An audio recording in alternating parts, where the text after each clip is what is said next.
நான் பேசும் அனைத்தும் கற்பனையே, யார் மனதையும் புண்படுத்தும் நோக்கமல்ல, எந்த ஒரு தனிநபரையும் குறிப்பிட்டு சொல்வது அல்ல அப்படின்றத சொல்லிக்கிறேன்.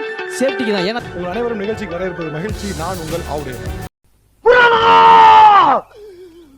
இதுக்கு மேல தாங்க முடியாது குருநாதா. டேய், என் தலைவன் சிங்க வந்துட்டாதா. இவனை மட்டும் கார்கிலுக்கு ஒண்டி அனுப்புனா போகும்டா, பனிமலை எரிமலையா மாறும்டா. வணக்கம். Kerala fashion jewellery by group சொல்வதெல்லாம்.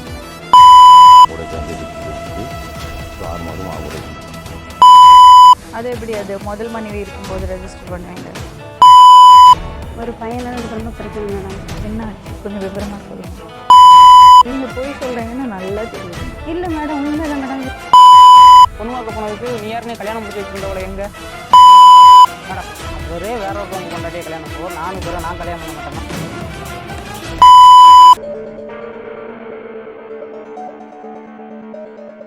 உங்க பேரு? என் பேர் குருசாமி. சொல்லுங்க. சங்கரன் கோயிலுக்கு வந்த ஒரு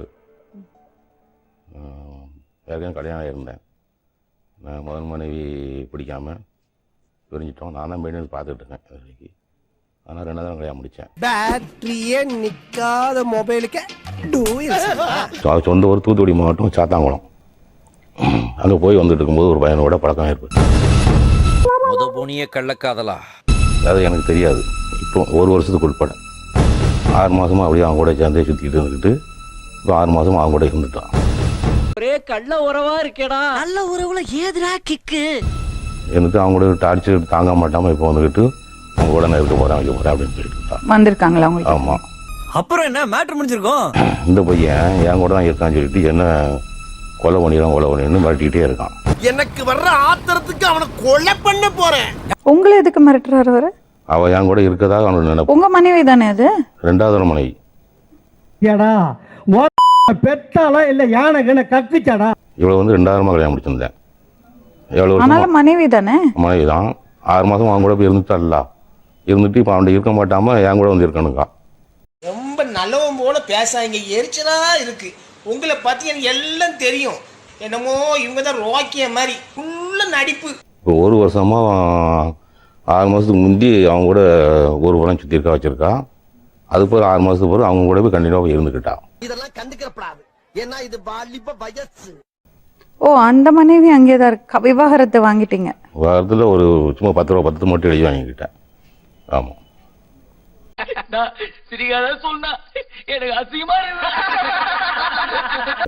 அது எப்படி அது முதல் மனைவி இருக்கும்போது ரெஜிஸ்டர் பண்ணுவீங்க?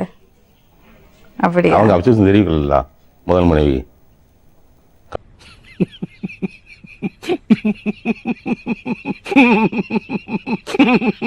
அந்த பையனை பத்தி கொஞ்சம் கொஞ்சம் சொல்லுங்க. அவனுக்கு வயசு கொஞ்சம் வயசு. அவன் என்ன வேணாலும் பண்ணுவான். பொண்ணு வர சொல்லலாம். ஆமா, அதுக்கு தானே மச்சான். பொண்ணு வர சொல்லுங்க.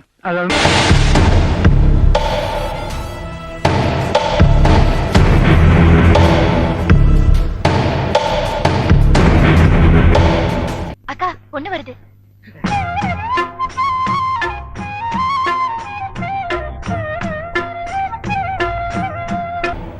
என்னம்மா உங்க பேரு? இன்னொரு பொண்ணு. சிரிடா சிரி.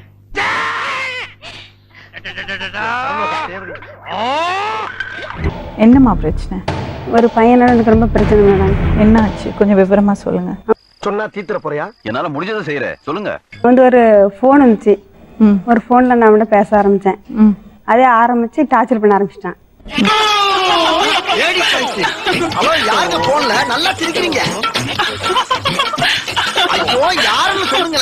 வீட்டுக்கிட்ட மாட்டி விட்டுருவேன் கண்டிப்பா. இன்னும் இதை பேசணும்னா உன் பையனை பிடிச்சி கொண்டுருவேன், உங்க அம்மாவை கொண்டுருவேன், மாமா கொண்டுருவேன், ஒவ்வொருத்தரையா கொலை மிரட்டல் பண்ணேன். அவரு ரொம்ப மிரட்டல் பண்ணா. அப்படி என் கூட வந்துரு, அப்பதான் நான் உன்னை தொந்தரவு பண்ண மாட்டேன் அப்படின்னா. இல்லைன்னா இது பெரிய நீங்க போய் சொல்றீங்கன்னு நல்லா தெரியுதுமா. கண்டு விட்டாளையா, சூச்சமத்தை கண்டு விட்டாளே. இல்ல மேடம், உண்மைதான் மேடம். இது குடும்பத்தோட ஹஸ்பண்டோட வாழ்ந்துட்டு இருக்கும்போது ஒருத்தன் கூப்பிட்டு மிரட்டுனா போவாங்களா? போன் பண்ணி கதை விடுறீங்களா? இல்ல நிஜம் மேடம், இது பொய் இல்ல. நம் ராஜதந்திரங்கள் அனைத்தும் வீணாகிவிட்டதே. இன்னும் பயிற்சி வேண்டுமோ? இது என்னம்மா நியாயம்? உண்மைதான். என்னம்மா நீங்க இப்படி பண்றீங்களம்மா? குடும்பத்துல இருக்கிறது ஒரு பொண்ணு ஹஸ்பண்டோட வாழ்ந்துட்டு இருக்கும்போது மிரட்டினா போலீஸ்ட்டு போவாங்க, ஹஸ்பண்ட சொல்லுவாங்க, போலீஸ்ட்டு நான் போவாங்க. சொல்லல மேடம், அதை விட்டுட்டு தப்பு பண்ணிட்டேன். அவன் மிரட்டினான்னு கூட போவாங்களா? சரியா நீ வாய மூடிடி வந்து அட்வைஸ் பண்ணிட்டு ஒத்த ரோசா பிள்ளைய ரொம்ப அற்புதமா வளர்த்திருக்கமா. நீங்க உங்களுக்கு அதுல உடன்பாடு இருந்திருக்கு, அதை ஒத்துக்குங்க. சும்மா பழிய போடாதீங்க இன்னொருத்தர் மேல. இல்ல மேடம், நியாயம் தப்பு இருக்கு, நான் அதை சொல்ல. அர்ஜென்ட்டுக்கு ஒரு நல்ல கெட்ட வார்த்தை கிடைக்க மாட்டேது. அப்புறம் என்னதான் ரொம்ப இவங்க வந்து தாலியை கழித்து அப்படி இப்படின்னு சண்டை போட ஆரம்பிச்சாங்க. கொஞ்சம் அவங்களுக்கு கடன் இருந்தோம் எதுவும் தெரியல, அதனால ரொம்ப பிரச்சனையாகி இவன் ரொம்ப பாசமா பேச ஆரம்பிச்சான். அதனால நான் இந்த பாசத்துல இது கிடைக்க இது சொல்லறதுக்காக தான் நான் அந்த கேள்வி கேட்டேன். இந்த பாசத்துல நான் வாங்கிட்டேன், அவ்வளவுதான்.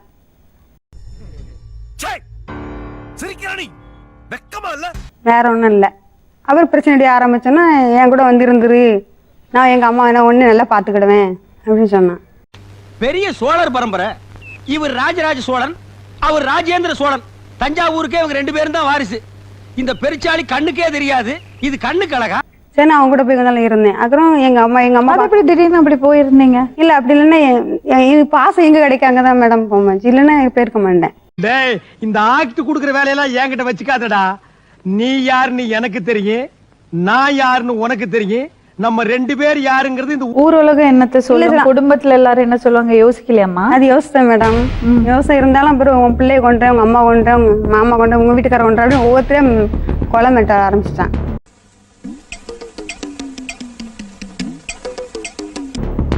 நீ உயிர் என் கூட இருந்தா கொலை பண்ண மாட்டேன், இல்லைன்னா உன் பிள்ளை எங்கேயா தூக்கிட்டு போய் கொலை பண்ணிடுவேன். நான் ஒரே ஒரு பையன்தான், அதனாலதான் நான் பணியிலன்னா போயிருக்க மாட்டேன். அதெல்லாம் சும்மா நிஜம் மேடம், இதான். அதெல்லாம் சும்மா, அதெல்லாம் நம்ப முடியாது ப்ரோ. ஒரு அளவுக்கு தான் ப்ரோ, எல்லாமே சும்மாலாம் நோண்ட கூடாது ப்ரோ. உங்களை நல்லா பார்த்துப்பாங்க. ஒரு தப்பு பண்ணி நம்ம மன்னிச்சு ஏத்துக்கும் போது அது அவங்க இன்னும் சின்சியரா இருப்பாங்க. தனிமையில நீங்களும் வாழ்ந்துட்டு இருக்கீங்க, அந்த பொண்ணும் அங்க போய் இருக்க போறது. மேடம் பையன் 2 பையன் கல்யாணம் முடிக்காம இருக்கான், மன்னிச்சு மறந்து ஏத்துக்கலாம்ல? அது முடியாது, அது நடக்க முடியும். ரொம்ப நல்லவன் போல பேசாங்க, எரிச்சலா இருக்கு. உங்களை பத்தி எனக்கு எல்லாம் தெரியும். என்னமோ இவங்க தான் ரோக்கிய மாதிரி ஃபுல்லா நடிப்பு. எப்பா பார்த்தாலும் அங்க பக்கம் இந்த பக்கம் நீ பார்க்கவே முடியல. இது வரைக்கும் பார்த்து சிரிச்சிருந்தீங்கன்னா இந்த வீடியோவுக்கு ஒரு லைக் கொடுத்துருங்க. எத்தனை லைக்ஸ் இந்த வீடியோவுக்கு கிடைக்குதுன்னு பார்ப்போம். பேசிடலாம். பார்க்கத்தானே போற இந்த காளியோட ஆட்டம். சிறப்பான தரமான சம்பவங்களை இனிமேதான் பார்க்க போறேன். என்னப்பா அது? சூசைட் அட்டெம்ப்டா? அது என்ன பண்ணீங்க? தூக்கு மாட்டிக்கிட்டு. எதுக்கு? அவங்க விட்டுட்டு போயிட்டாங்க. அங்க விட்டுட்டு போயிட்டாங்களா? அடங்கம்மால என்ன பண்ணீங்க, எப்ப பண்ணீங்க? நிலையில சேலையை கட்டி தூக்கு மாட்டிக்கிட்டோம். என்னடா சாப்பிட்டு பாக்கு போட போற மாதிரி சொல்லிக்கிட்டு இருக்க? அதான் எதுக்கு? அவங்க விட்டுட்டு போயிட்டாங்க.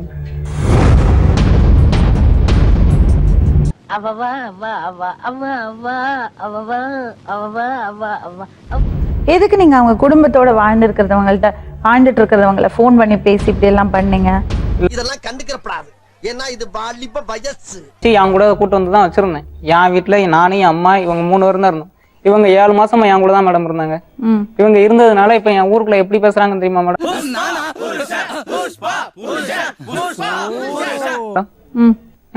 முன்னாடி விட்டு நீ கல்யாணம் பொண்ணு பார்க்க போனாங்க மேடம். பொண்ணு பார்க்க போனதுக்கு நீ யாருனே கல்யாணம் முடிச்சு வச்சிருந்தவள எங்க அப்படின்னு கேக்குறாங்க.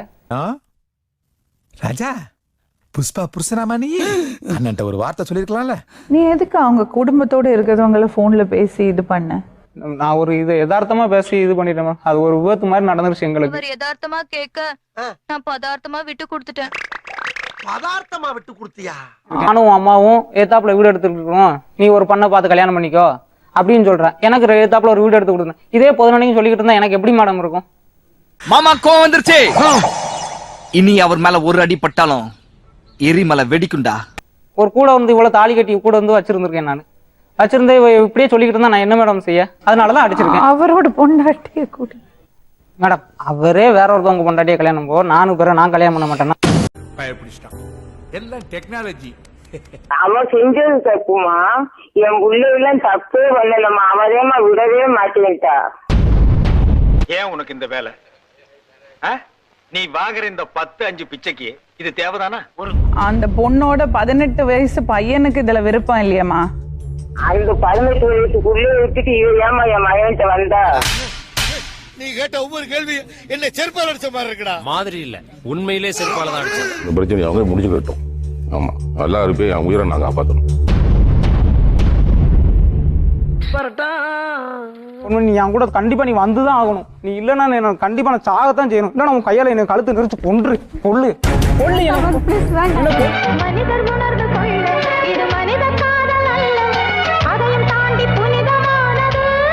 ஒரு மாசத்துக்கு அம்மா வீட்டுல இருந்துட்டு இல்ல வரல. நீ என் வீட்டுக்கு வா, அதுக்கப்புறம் நான் உங்க அம்மா வீட்டுல போய் நான் விடுறேன். ஒரு மாசம் நீ வந்து நீ கொல்லுவான்னு எனக்கு கொல்ல மாட்டேன். அதான் மேடம் நான் எழுதி கொடுத்துட்டு போறேன்னு சொல்லுதுங்களா மேடம்? நான் எழுதி கொடுத்து ஒரு பைத்தியக்கார பைலட் அந்த மாட்டிட்டு படுற பாடு. சரி சரி சரி வரலப்பா. நீ என் கூட தான் வந்தாகணும். அப்ப இவ்வளவு நாள் பழகுன பழக்கத்துக்கு என்ன அர்த்தம்? இவ்வளவு நாள் பழகுன பழக்கத்துக்கு என்ன தெரியாம அர்த்தம்? பழகிட்டேன். தெரியாம பழகிட்டேன். நீயே சாதாரணமா சொல்லிட்டு போயிருவே. ஏன் நடமை உனக்கு தெரியுமா? ரொம்ப திட்டவும் முடியல. ஒரு அளவுக்கு மேல வேணா வேற ஏதாவது வார்த்தையை பேசி விட்டுருமோன்னு வேற பயமா இருக்கு. உங்களை நிஜமாவே உண்மையாவே லவ் பண்ணியிருந்தாங்கன்னா உங்க கூட வந்திருப்பாங்க. அவங்க வரல.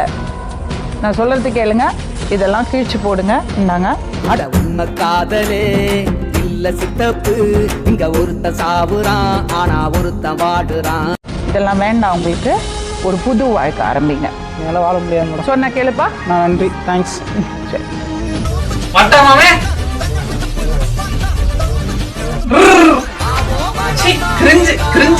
சின்ன சேனலுக்கு எதா இருந்தாலும் அது கொஞ்சம் ஆதரவு கொடுங்க. உங்க பொண்ணான கையை கொண்டு அந்த பெல்ல தட்டிடுங்க. அவங்களுக்கு சப்ஸ்கிரைபர் 5-10 ஏறுனா அவங்க மனசு சந்தோஷப்படும். அவங்க வீடியோவும் பாருங்க.